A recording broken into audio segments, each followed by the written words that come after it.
Christmas Eve, Christmas Eve. No, I will not celebrate this Christmas Eve. Henri Tamillier, stout and hot-tempered, uttered these words with such fury, as though he had been offered something shameful. The others, laughing, asked, "Why such hatred?"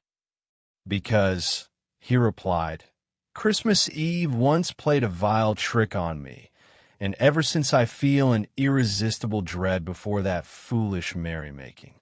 "But what happened? You want to know? Very well, listen. Do you remember the bitter frost 2 years ago at this time? The poor had nothing left but to die in the streets. The Seine was frozen over. The pavements scorched the soles of one's boots. It seemed the whole world was turning to ice. I was then working on a serious study and had refused all invitations, deciding to spend Christmas Eve at my desk. After dining alone, I set to work at once. But around 10 o'clock, thoughts of universal festivity, the noise from the street, despite the frost, reaching my ears, the sounds of neighbors preparing their supper, all began to wear on my nerves. My mind grew muddled. I scribbled nonsense and realized nothing worthwhile would come of that night. I paced the room, sitting down, standing up again. Clearly, I had fallen under the spell of Christmas bustle. There was nothing left but to yield. I called the maid and said, "Angela, buy something for supper for two. Oysters, cold partridge, shrimp, ham, pastries. Take 2 bottles of champagne, set the table, and then go to bed." Though surprised, she obeyed. When all was ready, I put on my coat and went out. The main question remained: with whom to spend Christmas Eve? All the ladies I knew were already invited elsewhere. One had to think ahead to secure such company. Then an idea struck me. Why not do a good deed? I told myself, Paris is full of poor, pretty girls without a penny. They wander in search of a generous man. I shall be a Christmas angel for one of them. I'll stroll about, look into taverns, ask around, search, and choose to my taste. And so I set off in search. Of course, I met plenty of girls looking for adventure, but they were either so hideous they might cause indigestion, or so thin they would freeze to death if left standing in the street. You know my weakness. I love women of substance. The fuller, the more alluring. A true giantess drives me mad. And then, opposite the Theatre de Varietés, I noticed a silhouette that instantly caught my eye. First, the head, then 2 rounded eminences, a magnificent bosom, and below, a belly, the belly of a plump goose. I trembled and whispered, "Good heavens, what a beauty!" All that remained was to see her face. A woman's face is dessert, all the rest, the roast.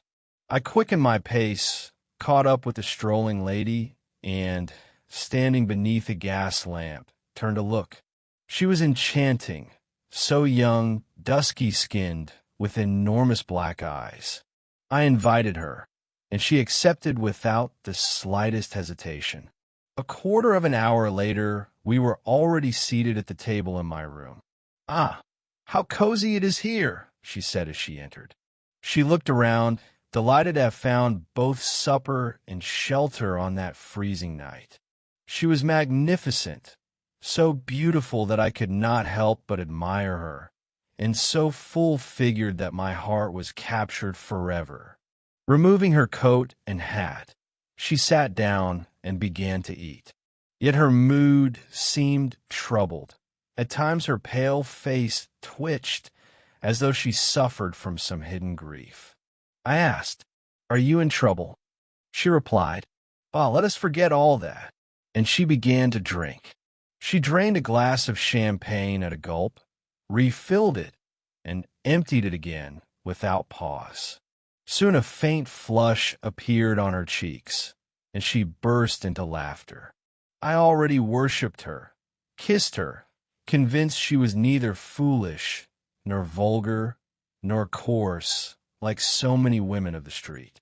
I tried to learn how she lived, but she cut me short. My dear, that no longer concerns you. Alas, only an hour later. At last it was time to go to bed. While I cleared the table by the fireplace, she quickly undressed and slipped beneath the covers. The neighbors beyond the wall were making a wild racket, laughing, singing as if possessed. I thought, I did well to go in search of this beauty. I could not have worked anyway. A deep sigh made me turn. "What is it, my kitten?" I asked. She did not answer, but kept sighing heavily, as though in unbearable pain. "Are you ill?" I continued, and suddenly she screamed, piercingly, desperately. I rushed to her with a candle. Her face was distorted with agony. She wrung her hands, gasped for breath, while hoarse, muffled groans tore from her throat, making my heart contract. "What is it? Tell me, I beg you." I repeated in confusion. She gave no answer, only howled. The neighbors instantly fell silent, listening. "Where does it hurt? Tell me where." I implored. She whispered, "Oh, the belly, the belly." I threw back the blanket and saw, my friend, she was giving birth. I lost my head. I ran to the wall, pounded it with my fists, and cried, "Help! For God's sake, help!" The door flew open, and into the room burst a whole crowd. Men in tailcoats, ladies in ball gowns, pierrots, Turks, musketeers. This invasion so overwhelmed me that I could not utter a single word to explain what was happening. They thought some misfortune had occurred, perhaps even a crime, and, like me, could make nothing of it. At last I stammered out, the fact is, this woman is giving birth." Immediately they all rushed to examine her, offering their guesses. One Capuchin insisted he had special experience in such matters and volunteered to assist nature. But they were all dead drunk. I feared they would kill her, and without wasting a moment, dashed out as I was to fetch the old doctor who lived on the next street. When we returned, the whole house was in uproar. The gas lights on the stairway had been lit, tenants from every floor had poured into my apartment.